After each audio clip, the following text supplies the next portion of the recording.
frankly, like I fully think that there are things that we can do to update the jury selection process, and this isn't like this is something that can be applied to any thing where you need to select people, but you need to eliminate bias. And one of the things would be is for the name to be irrelevant. Like when they're selecting the people, there is no name. It's just a number. You're juror number whatever, juror number whatever. Yeah. And they shouldn't be able to, like, the lawyers shouldn't necessarily be able to see or hear the prospective jurors directly, because if you can hear them, a different accent, a different way of saying things can give away what kind of what demographic a person might fit into. Being able to see the person, same thing, and that way you can have a totally unbiased jury selection. You can have lawyers that are going to select a juror based purely on their statements to questions. Nothing to do with what color their skin is, what gender they are, how old. Well, I mean, the age. I mean, I guess they have the date of birth or whatever. Age is kind of. Some people might argue that different ages of prospective jurors might sway one way or the other on a given topic, but like try and eliminate as many potential avenues of bias, because then when you end up with a jury that is all one gender or all one race, it's like, look, this is a totally unbiased selection process. You can't argue this. You can't say, oh, racism. You can't say, oh, sexism. Then it is just purely based on how the juror answers questions and whether they elicit a particular bias or not. Yeah. No, but I mean, like, it's almost like this is like their opinion. This needs to change now. This is like an epidemic that they actually wanted the United Nations to get involved because of the way Indigenous people are being treated in Canada. Is that, very injustice, right? Like, even with Tina Fontaine's thing recently, it's injustice, right? Like, oh, I can't believe he got off, injustice. And it's like, well, if you looked at the evidence, there was none. There was zero evidence in that trial. And this one, second degree murder. You have to plan that he wanted to kill this guy. You wanted to have him like kill not Tina Fontaine, Colten Boushie, right? Like, Yeah. he had to me, a guy would have started blowing at them, like he would have started firing at all of them.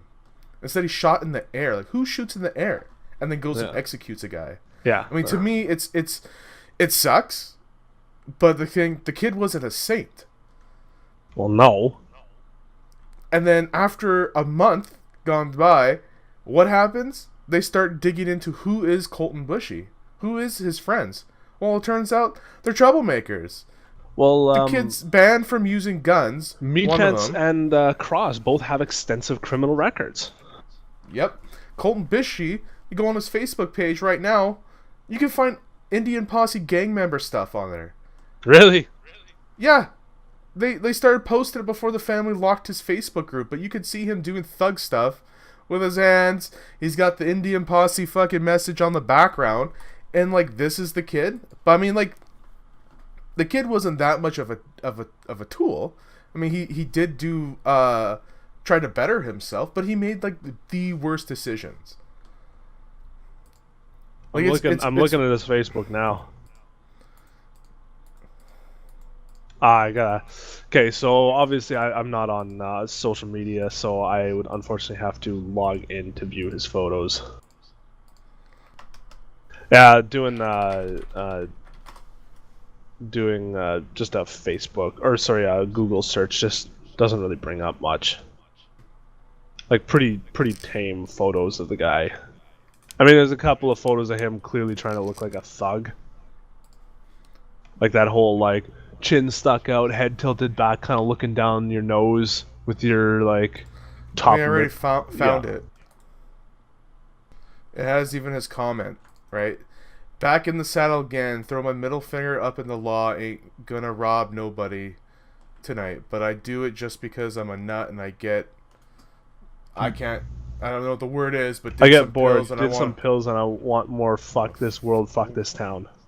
and that's April 29th. Thug life. Live by the sword. Die by the sword.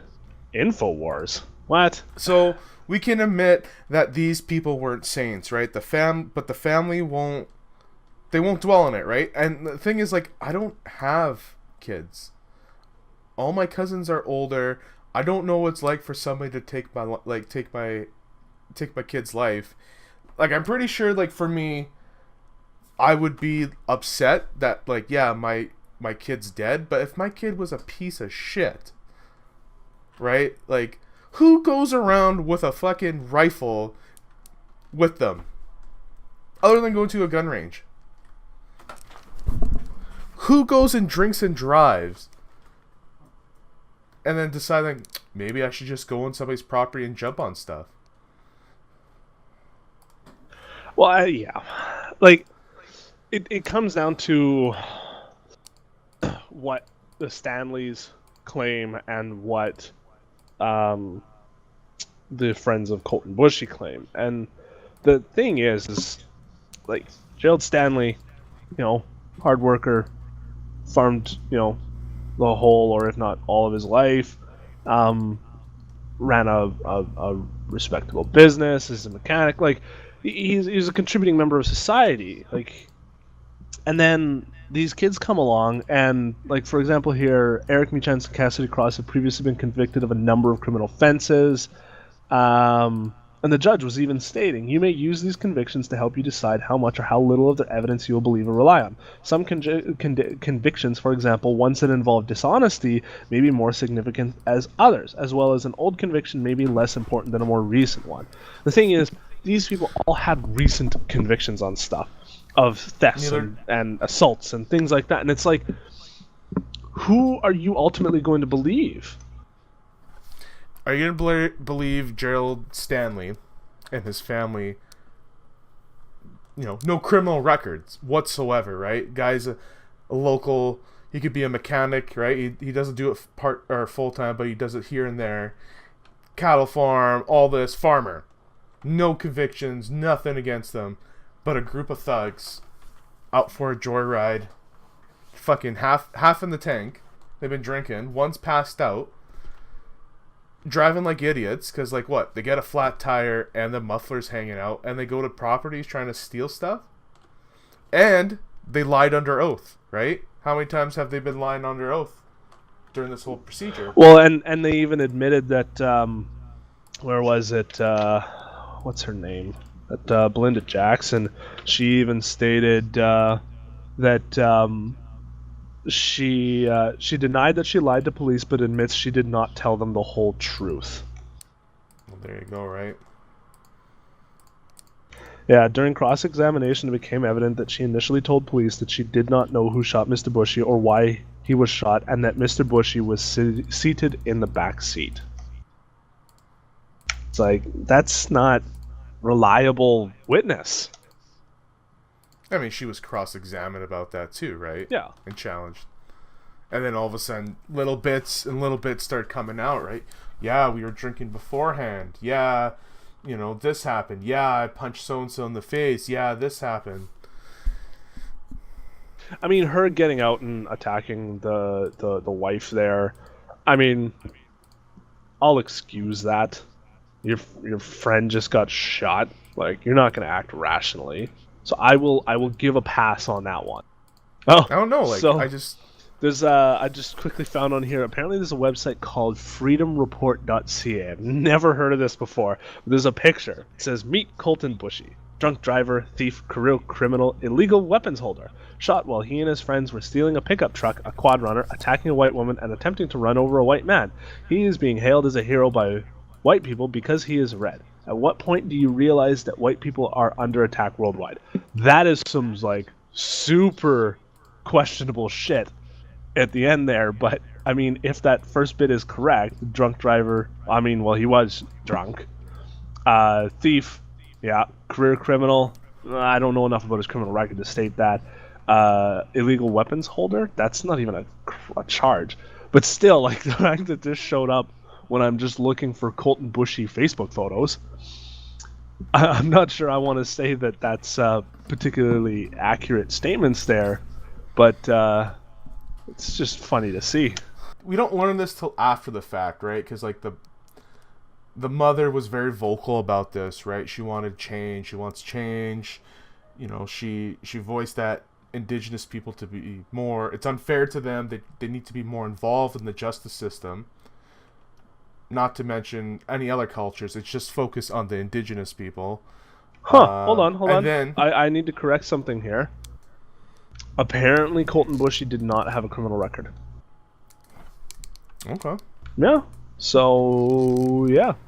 Colten Boushie is a young man without a criminal record. Yeah. So, all right. No criminal record on him. However, he had bad influences. Thug life all over his Facebook, I guess. There, eh? Yep. I mean, but that's common too, right?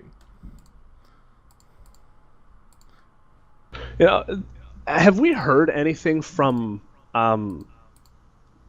any leaders of the First Nations community from elsewhere in Canada beyond just the Prairies area? Like, have we heard anything from BC or like out east? No, Toronto had something, but it was a group of Aboriginals who were doing a dance for Tina and Colten Boushie recently, in honor of them. Right. But like we haven't seen like protests coming out of BC, right? No, just Saskatchewan and Manitoba. Why is it that we hear all this stuff out of Saskatchewan and Manitoba? We have the two provinces have the biggest Aboriginal population. Is it that they have the largest Aboriginal population? Because I believe Saskatchewan and Manitoba both have the biggest Indigenous population, percentage-wise of their total population, right? Yeah. Right.